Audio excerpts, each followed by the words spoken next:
Hydraulic pump and prime movers. એમાં તમે performance of pump જોયા, એના ન્યુમેરિકલ્સ જોયા. હવે જોઈએ એક ટોપિક છે નાનું કે characteristics curves of pump. Characteristics curve of pump એટલે કે એની લાક્ષણિકતા કર્વ, જે પંપ છે એના લાક્ષણિકતા કર્વ. તો એના કેરેક્ટરિસ્ટિક્સ જોવા હોય તો એના માટે અલગ અલગ કર્વ છે સેન્ટ્રીફ્યુગલ પંપના.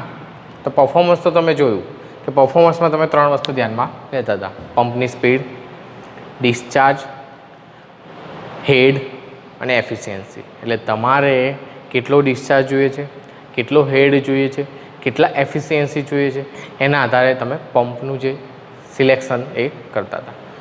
તો એ જ પરફોર્મન્સ ઓફ પંપ.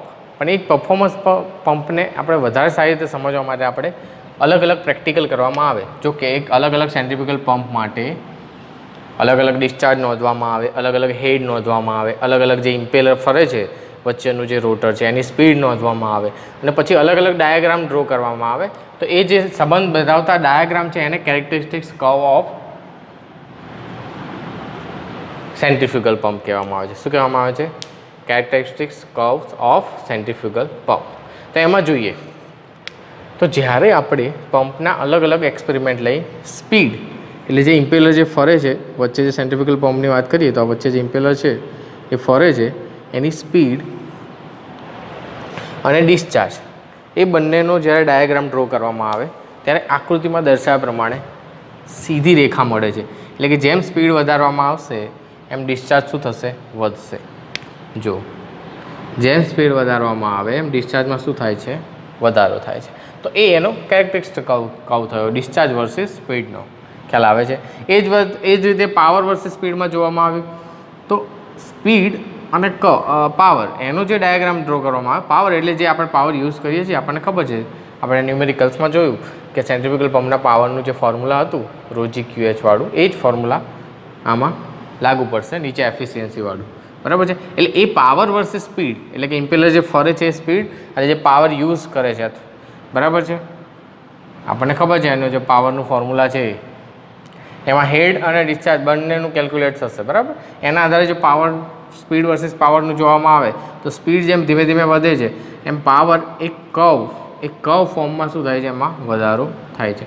તો એ જે કેરેક્ટરિસ્ટિક્સ કર્વ થયો એ પાવર વર્સિસ સ્પીડનો થયો. એ જ રીતે જ્યારે સ્પીડ વર્સિસ હેડનો જોવામાં આવે તો એ પણ કર્વ્સ જોવા મળ્યો પાવરની જેમ જ. બરાબર? રોજી QH એ ખબર છે, Q અને H બંને ભેગા થાય. એકચ્યુઅલી આ બંને કર્વ, આ અને આ કર્વ ભેગા થઈને પછી પાવરનો કર્વ એના જેવી રચના થશે. બરાબર છે? કારણ કે પાવરના ફોર્મ્યુલામાં ડિસ્ચાર્જ પણ આવે છે અને હેડ પણ આવે છે. એ જ રીતે અલગ અલગ પંપના રીડિંગમાં સ્પીડ જેમ વધારવામાં આવે એમ હેડમાં જે હેડ પેદા થાય છે એ હેડમાં કઈ રીતનો વધારો થવા મળે એ પણ કર્વ્સ જોવા મળ્યો. બરાબર છે? તો આ 3 થયા સ્પીડના ડાયાગ્રામ છે. બરાબર છે? શેના માટે? તો હેડ, ડિસ્ચાર્જ અને પાવર માટે. એ જ રીતે ડિસ્ચાર્જ જોવામાં આવે તો અલગ અલગ RPM માટે, એટલે કે જે પંપ વચ્ચેવાળું ઇમ્પેલર છે સેન્ટ્રીફ્યુગલ પંપમાં, આ જે વચ્ચે ઇમ્પેલર ફરે છે એની અલગ અલગ સ્પીડ માટે discharge versus head, discharge versus power, discharge versus efficiency, એનો જે ડાયાગ્રામ દોરવામાં આવ્યો એ કેવો મળ્યો એ જોઈશું. તો આ ડિસ્ચાર્જ, તો એમને ઓબ્ઝર્વ કર્યું કે હેડ છે આપેલ RPM માટે, એટલે N1 સ્પીડ માટે હું ધ્યાનમાં લઉં પહેલાં, તો જેમ હેડમાં વધારો થાય છે એમ ડિસ્ચાર્જમાં શું થાય છે? ઘટાડો થાય છે. કઈ રીતે? હવે સમજો. આ હેડ છે, બરાબર છે, આ છે RPM સ્પીડ N1. ડિસ્ચાર્જમાં શું કરવાનો છે? આપણે વધારો કરીએ છીએ. ડિસ્ચાર્જમાં શું કરવાનું છે? વધારો કરીએ છીએ. તો જો ડિસ્ચાર્જમાં જેમ વધારો થાય છે એમ હેડમાં શું થાય છે? ઘટાડો થાય છે. આ સિમ્પલ લોજિક છે કે એક મોટરની પંપ છે, બરાબર છે, એ પહેલા માળે તમે ચડાવો છો પાણી તો ફટાફટ ચડી જાય છે, પછી બીજા માળે ચડાવો તો ઓછી સ્પીડે ચડશે. મતલબ શું થયો? હેડ વધતા ડિસ્ચાર્જ ઘટે, ડિસ્ચાર્જ વધતા હેડ ઘટે. ખ્યાલ આવે છે? એટલે આપેલ N1 સ્પીડ માટે એમને જોયું કે ડિસ્ચાર્જ જેમ વધારવામાં આવે છે એમ હેડમાં શું થાય છે? ઘટાડો થાય છે. એ જ રીતે જો હેડ ઓછો હોય તો ડિસ્ચાર્જ શું થાય છે? વધે છે.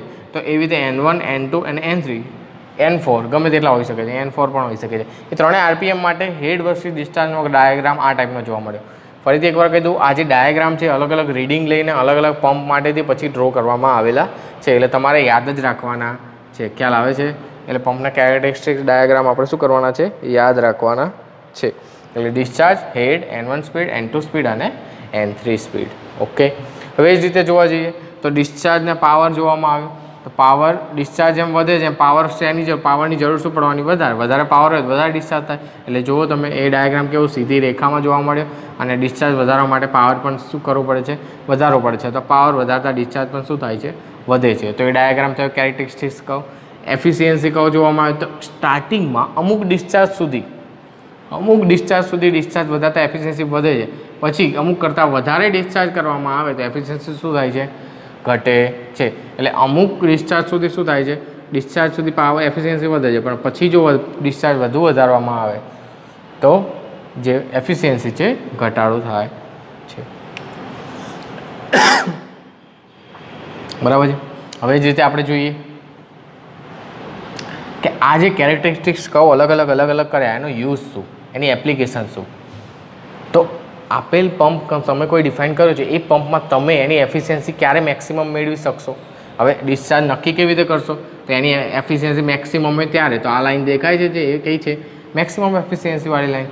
તો એ ફાઇન્ડ કેવી રીતે કરશો તમે? તો કેરેક્ટરિસ્ટિક્સ કહો એના આધારે તમે કરી શકો છો. જેમ કે ચલો અહીં ડિસ્ચાર્જ છે, આ discharge versus efficiency, discharge versus power versus discharge અને હેડ વર્સિસ ડિસ્ચાર્જ.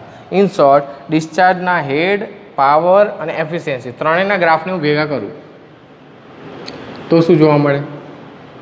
અહીંયા ડિસ્ચાર્જ, અહીંયા હેડ, પાવર અને એફિશિયન્સી ત્રણેયનું ભેગું જોઈએ. બરાબર છે. તો પહેલાં હેડ અને ડિસ્ચાર્જ, તો એનો ગ્રાફ તમને આ રીતનો જોવા મળશે. બરાબર છે. આ હેડ માટે ખ્યાલ આવ્યો. એ જ રીતે જોવા જાઓ તમે પાવરનો તમને ગ્રાફ અહીંયા આવો જોવા મળશે અને એફિશિયન્સી એનો ગ્રાફ તમને આવો જોવા મળશે. તો એ બધા ગ્રાફને તમે જોઈન કરીને એવી લાઈન મેળવી શકશો. એટલે કે પંપની એફિશિયન્સી કેટલા ડિસ્ચાર્જ માટે, કેટલા હેડ માટે વધારે હશે એ તમે આ ગ્રાફ દ્વારા ડાયરેક્ટલી ફાઇન્ડ કરી શકશો. તો આ થયા એને કેરેક્ટરિસ્ટિક્સ કહો. આ યાદ રાખવાના છે કારણ કે ઓલરેડી રીડિંગ લઈને એ લોકોએ ડ્રો કરેલા છે, એટલે તમારે ડાયરેક્ટ જ યાદ રાખવાના રહેશે. પછી આ જોયેલા ક્વેશ્ચન ઓલરેડી પ્રાઇમિંગ શું છે તમને ખ્યાલ છે કે સ્ટાર્ટિંગમાં સેન્ટ્રીફ્યુગલ પંપમાં કેઝિંગમાં અંદર રહેલી એરને દૂર કરવામાં આવે છે અને અંદર ફ્લુઇડ દ્વારા ફિલ કરવામાં આવે છે. તો એની જરૂરિયાત શું છે? એ પ્રાઇમિંગ ઓફ પંપ મેં એ વખતે જ કીધેલું. નહીં તો શું થાય છે? એનર્જી લોસ થશે અથવા જે નોકિંગ જેવી સમસ્યા ઉદ્ભવશે કારણ કે અંદર એર રહી ગયેલી હશે. એ એર શું કરશે? એ ઇમ્પેલર છે એના ઉપર સ્ટ્રાઇક કરશે વારે ઘડીએ. બરાબર. એ નીડ ઓફ પ્રાઇમિંગ એવું 2 માર્ક્સમાં પૂછી શકે છે. સિલેક્શન ઓફ પંપ, તો મેં કીધું કેટલો ડિસ્ચાર્જ જોઈએ, કેવો પંપ છે, કેટલો હેડ જોઈએ, એની એફિશિયન્સી એના આધારે તમે સિલેક્શન. મેન્ટેનન્સ ઓફ પંપ, એટલે એમાં શું કરવાના? 3 ક્વેશ્ચન છે જે તમારે રીડિંગ કરીને કરવાના છે કારણ કે એક્ઝામમાં ક્યારેક પૂછાઈ શકે છે. એટલે કંઈ છે નહીં, રિલેટેડ જ છે. મેન્ટેનન્સ એટલે કંઈ શું બગડી ગયું છે, તમે શું રિપેર કરશો. તો પ્રોબ્લેમ શું છે? પંપ ફરતો નથી, તો પહેલું મોટર ચેક કરવાની. મોટર બરાબર છે તો પંપનું જે છે એ કનેક્શન છે શાફ્ટ દ્વારા એ જોવાનું. પાણી ઉપર નથી ચડતું તો જે એર ટાઈટ છે કે નહીં, સીલ કમ્પ્લીટ છે કે નહીં એ જોવાનું. તો એ બધું મેન્ટેનન્સ ઓફ પંપ. એટલે આ 3 ક્વેશ્ચન બીજા પૂછાઈ શકે છે. તો આ થયું તમારું કેરેક્ટરિસ્ટિક્સ કહો અને આ બીજા 2-3 માર્ક્સના ક્વેશ્ચન જે એક્ઝામમાં પૂછાય છે. હવે તમારે જે અત્યારે આજે લખવાના રહેશે ક્વેશ્ચન, તો maintenance of pump, selection of pump અને need of priming of pump. આ 3 ક્વેશ્ચન તમારે રાઇટ ડાઉન કરવાના છે. ઓલરેડી આ તમે ભણી ગયા છો અલગ બરાબર.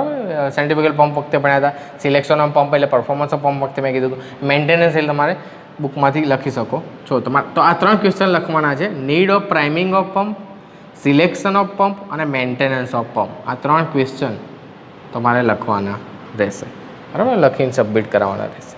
Need of priming of pump, selection of pump અને મેન્ટેનન્સ ઓફ પંપ. સમજવાનું જ છે કંઈ નહીં, પંપ વિશે જ માહિતી છે, બીજું કંઈ છે નહીં.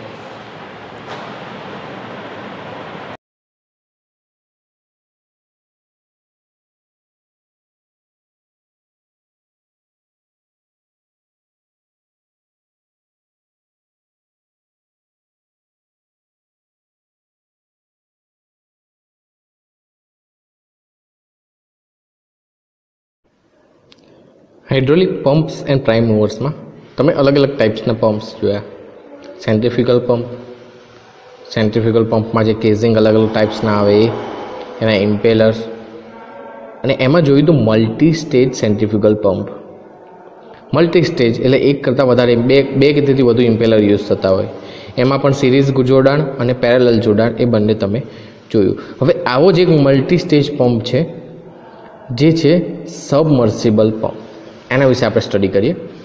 એકચ્યુઅલી હવે જોવાનું છે આપણે ટાઈપ્સ ઓફ પમ્પ્સ, અલગ અલગ ટાઈપ્સના યુઝ થાય છે એમાં આપણે સેન્ટ્રીફ્યુગલ, રેસિપ્રોકેટિંગ એ બધા તો ખરા જ, એ સિવાય જે અમુક પોતાની લાક્ષણિકતાના લીધે બહોળા પ્રમાણમાં યુઝ નહીં થતા હોય પણ ઓછા પ્રમાણમાં યુઝ થતા હોય, બરાબર છે. એવા પંપમાં એક તો આ ટાઈપની સબમર્સિબલ છે. પહેલો જ સબમર્સિબલ પંપ જેવી જ રચના એક ટર્બાઇન પંપની પણ આવે છે, બરાબર છે. પણ અત્યારે આપણે સબમર્સિબલ પંપની ચર્ચા કરીએ. તો સબમર્સિબલ પંપ, તો પંપ અને મોટર આમાં એક યુનિટ સાથે જોઈન્ટ હોય છે, જેમ સેન્ટ્રીફ્યુગલ પંપમાં હતા એ જ રીતે. પણ આ એક મલ્ટી સ્ટેજ પંપ છે. શું છે? મલ્ટી સ્ટેજ પંપ છે. તો આની આકૃતિ થોડી તમે જોઈ લેશો તો ખ્યાલ આવશે કે આપણને જોઈને એવું લાગશે કે એનું સિરીઝ જોડાણ છે. શું છે? સેન્ટ્રીફ્યુગલ પંપનું સિરીઝ જોડાણ છે. એટલે સેન્ટ્રીફ્યુગલ પંપ સબમર્સિબલ પંપ થઈ જશે. સબમર્સિબલ પંપમાં કઈ જો એની આકૃતિ થોડી કોમ્પ્લિકેટેડ છે એટલે તમારે યાદ રાખવી પડશે અને ડ્રો કરવી પડશે. છે કંઈ નહીં, એક કરતાં વધારે જે ઇમ્પેલર છે એ લાઇનમાં ગોઠવાયેલા છે, બીજું કંઈ છે નહીં. એટલે મલ્ટી સ્ટેજ પંપ જ છે. આમ તો શું છે? મલ્ટી સ્ટેજ પંપ જ છે. પણ એ સિવાય આમાં અલગ અલગ યુનિટ એમણે બતાવેલા છે, જેમ કે ફ્રેમ, ઇલેક્ટ્રિકલ 3 ફેઝ મોટર, એટલે મોટર યુઝ થતી હોય એ તો પહેલાંમાં પણ યુઝ કરીએ છીએ આપણે, બરાબર છે. એક ફ્લેક્સિબલ ડિલિવરી પાઇપ હોય છે જે હલી શકે છે, એ ટાઈપની ફ્લેક્સિબલ ડિલિવરી પાઇપ હોય છે. સક્શન ચેમ્બર, વર્ટિકલ સાફ્ટ હોય છે જે લાંબો હોય છે. લાંબો મતલબ લેન્થ વધારે હોય છે. કેમ? કારણ કે એક કરતાં વધારે ઇમ્પલ આપણે જોઈન કરેલા હોય એટલા માટે એની લેન્થ તો વધારે રહેવાની જ.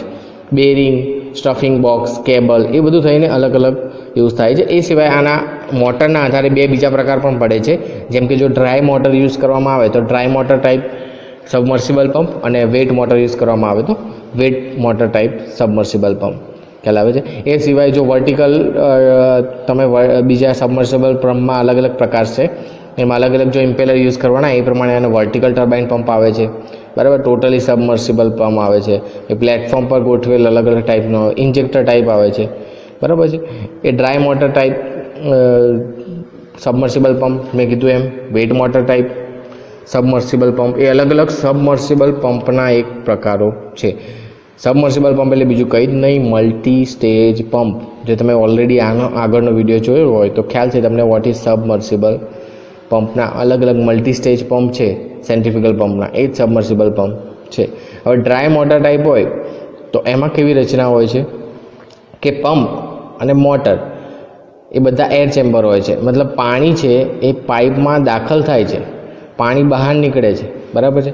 પણ એર ચેમ્બર છે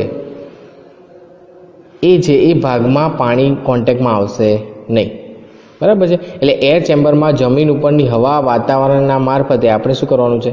પાઇપમાં સપ્લાય ડક્ટ દ્વારા કરવાનું છે. એટલે મોટર માટે હવાનું અવર જવર થાય છે. એટલે ટૂંકમાં મોટર છે એ એરના કોન્ટેક્ટમાં આવશે. ખ્યાલ આવે છે? તો એ ડ્રાય થઈ ગયું. ખ્યાલ આવે છે? જ્યારે વેટમાં શું કરશે? જે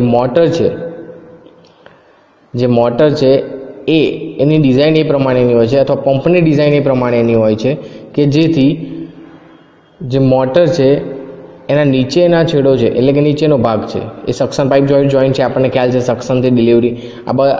ફરીથી એકવાર કહી દઉં, આ મલ્ટી સ્ટેજ પંપ છે એટલે આનું વર્કિંગ કંઈ અલગ નથી, પણ જે સેન્ટ્રીફ્યુગલ પંપનું વર્કિંગ છે એ જ છે. પણ ફરક કેટલો છે? તો આમાં મલ્ટી સ્ટેજ એટલે એક કરતાં વધારે ટર્બાઇન યુઝ કરેલા છે, જો તમે જોઈ શકો છો. ખ્યાલ આવે છે? બાકી તો જો અહીં આ જે લુબ્રિકન્ટ સેલ એટલે આપણને ખબર છે જે પેલું યુઝ કરતા હતા એ જ. અહીં મોટર છે, પાવર લીડ્સ, ઇમ્પેલર છે, બરાબર છે, ચેકવાલ, પંપ, કેઝિંગ, ઇનલેટ, સ્ક્રીન એ બધું જ છે.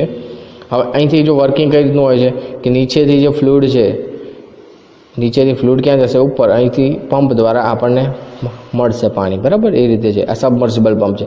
પણ ફરક કેટલો છે કે લંબાઈ જો એની કેટલી હોય છે? 70 મીટર સુધી. અને સક્શન પાઇપ હોય છે એની ઊંડાઈ પણ ખૂબ જ વધારે હોય છે, બરાબર છે. ડિલિવરી પાઇપ પણ ઉપરથી તમે ખેંચી શકો છો જેટલી ખેંચવી હોય, પણ બને ત્યાં સુધી સક્શન પાઇપ જ લંબાઈ રાખવાય કે જેથી મેન્ટેનન્સ વખતે આપણે વધારે એને જમીનમાંથી કાઢવું પડે નહીં, બરાબર છે. એટલે સબમર્સિબલ પંપ ખૂબ જ યુઝ થાય છે શહેરો હોય, ગામો. તમે જે અમુક લોકો મોટર મુકાવે છે જે પાણીને કાઢવા માટે, આપણને ખ્યાલ હોય છે પીવાના પાણી માટે અંદર છેક ઊંડાઈથી પાણી કાઢવાનું હોય ત્યારે આ ટાઈપના સબમર્સિબલ પંપ જ યુઝ થાય છે. ઓટોમેટિક પાણી સપ્લાય પણ આમાં થઈ શકે છે. ઓટોમેટિક મોટર સપ્લાય સિસ્ટમ છે. પ્રેશર અને પ્રવાહ એટલે કે આપણે જે ડિસ્ચાર્જ મળે છે અને પ્રેશર મળે છે એ પણ એક સરખું મળે છે આમાં સબમર્સિબલ પંપમાં, બરાબર છે. કુલિંગ વોટર સર્ક્યુલેટિંગ પંપ તરીકે એર કન્ડિશનિંગમાં કાર્ય કરે છે. એટલે પાણી છે એ જ મોટરને ઠંડી પાડવા માટે કુલિંગ સિસ્ટમ તરીકે કાર્ય કરે છે. એટલે ઘણા યુઝ થાય છે, બરાબર છે. અલગ ટાઈપના ફુવારા જે સિસ્ટમ હોય ફાઉન્ટેન એમાં પણ યુઝ થાય છે. ઘણા ઉપયોગો છે. હવે ફરક શું છે? વર્ટિકલ ટર્બાઇન એ પણ સબમર્સિબલ પંપ જેવું જ હોય છે, પણ એમાં વર્ટિકલ ટર્બાઇનમાં સબમર્સિબલ પંપની જે મોટર આવે છે એ વર્ટિકલ પંપ કરતાં મોંઘી આવે છે, બરાબર, વર્ટિકલ ટર્બાઇન પંપ કરતાં. અને એનો પંપનો જે લાંબો શાફ્ટ છે ઘણો ખર્ચાળ હોય છે અને ગોઠવવો પણ પડે છે. એટલે વર્ટિકલ ટર્બાઇન તમને પૂછે, વર્ટિકલ ટર્બાઇન પંપ પૂછે અને સબમર્સિબલ પૂછે, બંનેની રચના આકૃતિમાં દર્શાવ્યા પ્રમાણેની જ છે, લાંબી છે, બરાબર છે. પણ તમારે જે પૂછાય છે ક્વેશ્ચન હું તમને કહી દઉં કે સબમર્સિબલ પંપના ઉપયોગો, બરાબર, સબમર્સિબલથી થતા ફાયદા, બરાબર છે. એટલે આ ખાસ પૂછાય છે. એટલે બહુ આમાં ઊંડું ઉતરવાની જરૂર છે ને. આ સિવાયની ઘણી આઈએમપી થિયરી આપણે જોઈ કે જે સેન્ટ્રીફ્યુગલ પંપ છે, રેસિપ્રોકેટિંગ પંપ છે, એનો ડિફરન્સ છે, બરાબર. એટલે સબમર્સિબલ પંપ ખાલી એટલું યાદ રાખી લો, મલ્ટી સ્ટેજ પંપ છે, બરાબર છે. એટલે કંઈ છે નહીં, સેન્ટ્રીફ્યુગલનો મલ્ટી સ્ટેજ પંપ છે. અને એની આકૃતિમાં આપણે અલગ અલગ આ રીતે બતાવીને એના બધા સ્પેર પાર્ટ્સ એટલે કે જે ભાગો છે એ બતાવવા પડે છે. જેમ કે મોટર છે, બરાબર છે, ઇલેક્ટ્રિક એસી ફેઝ છે જે બતાવે, વર્ટિકલ લાંબો શાફ્ટ હોય એ, suction chamber, stuffing box, cable, bearing, એ બધું જ તમે બતાવો એ બતાવી શકો છો. બાકી આકૃતિમાં દર્શાવ્યા પ્રમાણે તમે સબમર્સિબલ પંપ એની આકૃતિ ડ્રો કરવાની રહેશે. સબમર્સિબલ પંપ કરતાં આ 2-3 માર્ક્સમાં પૂછાતા ક્વેશ્ચન છે. એક પૂછાય છે ગિયર પંપ. ગિયર પંપ નામ પરથી યાદ રાખવાનું હંમેશા ફિગર. ગિયર પંપ એટલે ગિયરનો યુઝ થતો હશે. હવે ગિયર એટલે તમે જે દાંતા જેવી રચના છે એને શું કહીશું? ગિયર. આ જે દાંતો દેખાય છે, આ કેસરી કલર છે, એક ગિયર થયો, આ બીજો ગિયર, બંને એકબીજા સાથે શું છે? જોઈન્ટમાં છે. હવે આનું વર્કિંગ સમજીએ તો આ જો આ ગિયર છે એનું રોટેશન આ દિશામાં છે. કઈ દિશામાં છે? આ દિશામાં છે એવું માની લો. આ જે આ ગિયર છે 1 નંબર હું આપી દઉં, આ 1 નંબરનો ગિયર છે, એનું રોટેશન આ દિશામાં છે. તો આ ગિયરનું રોટેશન કઈ દિશામાં હશે? તો વિચારો, આ ગોળ ફરે છે આમ, તો આ જે ગિયર છે આ બાજુ ફરશે એટલે એની દિશા કઈ થશે? આ બાજુ. ઇન શોર્ટ, એક ગિયર આ દિશામાં ફરે છે તો બીજો ગિયર કઈ દિશામાં ફરે છે? આ દિશામાં. ઓકે. હવે અહીં જો તમે જોઈ શકો છો કે આ જે ગિયર અહીંથી અહીંયા આવે છે એ વખતે પાણીનો આટલો જથ્થો સાથે લઈને આવે છે. જો સમજો હવે અહીંયા આ રોટેશન આમ છે એટલે અહીંથી આ જે વ્હીલ આમ ફરે છે એ વખતે આ પાણીનો આટલો જથ્થો, કારણ કે આ રોટેશન આમ જાય છે, મતલબ આ પાણી જે દાંતાની વચ્ચે પાણી છે, જે ટૂથની વચ્ચે છે, એ પાણી ક્યાં આવશે? આ બાજુ આવશે. હવે અહીંથી પાણી આ બાજુ તો આવી ગયું, આ બાજુ તો આવી ગયું, પણ એ પાણી શું અહીંથી પાછું જશે? ના. કેમ? કારણ કે અહીં આગળ બંને ગિયર એવા કોન્ટેક્ટમાં છે કે જ્યારે બંને કોન્ટેક્ટમાં આવશે પાણી ત્યારે અહીંથી પાણી આવેલું આની અંદર જ અહીંયા રહી જશે. અને જે પાણી છે એ શું ઇન્સર્ટ શું થાય છે? આ બાજુથી અહીંયા આવે છે. ખ્યાલ આવે છે?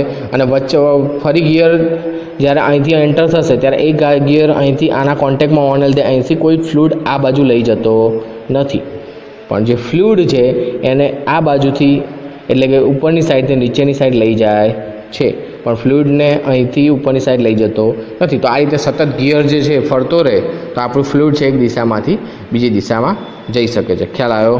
હવે એ જ રીતે બીજો જો, ચલો બીજો કે આ જ એક્ઝામ્પલ અહીંયા બતાવેલો છે. એમાં જે ગિયર પંપ છે આકૃતિમાં બતાવેલ છે. 2 ઇન્વોલ્યુટ પ્રકારના દાંતા હોય છે, બરાબર. એક ગિયર મોટરના ડ્રાઇવિંગ શાફ્ટ સાથે હોય છે કે જેને આપણે મેન ફેરવવાનો છે અને એના લીધે બીજો ઓટોમેટિક ફરવાનો છે. એક ગિયર છે આને મોટર સાથે કનેક્ટેડ કરી દો તો આ ડ્રાઈવર થયો અને પેલો ડ્રીવન થયો, એ આના લીધે ફરવાનો જ છે. ચલો ધારો કે મોશન છે આની આ બાજુ છે, તો અહીંથી જે ફ્લુઇડ છે આ લઈ જાય છે, મેં ટપકા કર્યા એ પ્રમાણે, એ ફ્લુઇડ ક્યાં જશે? આ બાજુ. પણ એ ગિયર અહીંથી પાછો ફરશે ત્યારે અહીં આગળ કોઈ જાતનું ફ્લુઇડ આ દિશામાં લઈ જતો નથી, માત્ર ફ્લુઇડ કઈ દિશામાં જાય છે? આ દિશામાં. અહીં આપણે યુઝ કોનો કર્યો? ગિયરનો. ફરીથી એકવાર લખવાનું કઈ રીતે આ તો મેં સમજાવવાની વાત થઈ. તો એક ગિયરને મોટરના ડ્રાઇવિંગ શાફ્ટ સાથે કી દ્વારા જોઈન કરેલો હોય છે. જ્યારે બીજું ગિયર શું થાય, તેને મેચ હોય છે. મેચ એનો મતલબ એ કે બંને વચ્ચે જ્યારે અહીંથી કનેક્ટ થાય છે, આ આમ ફરે છે, આ આમ ફરે છે, ત્યારે બંને વચ્ચે સહેજ પણ જગ્યા રહેતી નથી, એકદમ કોન્ટેક્ટમાં છે.